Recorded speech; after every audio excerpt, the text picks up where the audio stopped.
It's strange how some of history's biggest stories get buried in the footnotes, and that's exactly how I felt about the opium trade.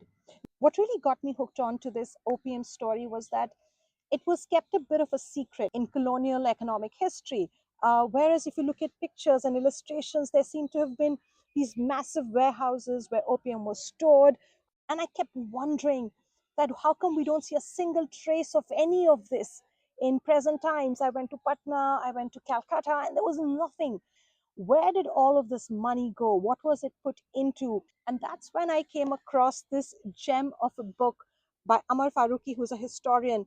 It's called Opium City: The Making of Early Victorian Bombay. The reason why I love this super tiny 111 pages long book is because it gives you details about how this trade benefited the business families, the princely families that it benefited, how it benefited the Brits, and how it led to the rise and the establishment of Bombay. The city of Bombay, or the establishment of the city of Bombay, has a very interesting history.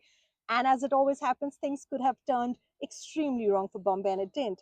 So Bombay was under Portuguese rule. They were the ones who held it. But all the trade that took place on the west coast was dominated by Surat, and much of this trade revolved around raw cotton.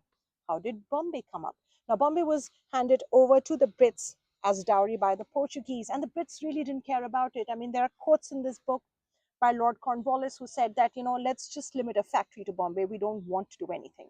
Bombay's destiny changed when its traders decided to tap into this opium trade. Now, opium trade essentially was carried out via Calcutta. And the opium that was sent over to China was called Bengal opium, that was grown essentially in Patna and around Banaras. Now, the traders in Bombay decided that they needed to challenge this trade, and so they began to supply what's called Malwa opium grown in Rajasthan all the way to China. The rates were competitive, there were auctions that were held, but they stood strong. The East India Company naturally wanted a bite of this revenue as well, and so they dug in. By the 1820s, Parsis, Marwaris, Banyas, Konkani Muslims, everybody joined the trade. But there was one person whose name keeps popping up, and that is Jamshedji Jijaboy, who took quite a lead in this opium trade. What makes this book really interesting is that Amar Faruqi is a historian. This is not a piece of historical fiction where Amar Faruqi's taken a flight of imagination and has told you about a Bombay that existed in the colonial era.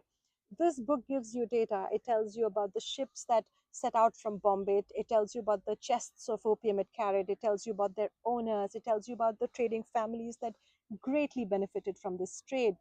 It also tells you that a lot of the money that came in through opium was used to build the city. Art institutions were established, roads were made, and essentially one part of Fort area was fortified, so to speak.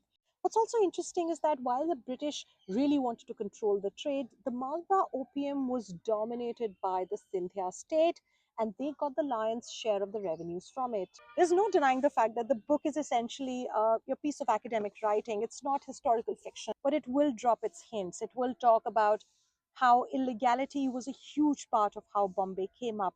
Bombay owes its genesis, Bombay owes its rise to the poppy fields of Bihar. And if you, like me, are also intrigued by this invisible opium trade, and if you do happen to find a mention of an auctioneer or a auditing house or even a factory where opium could have been traded or sold at some point, then do hit me up. I would love to know. Thank you for watching.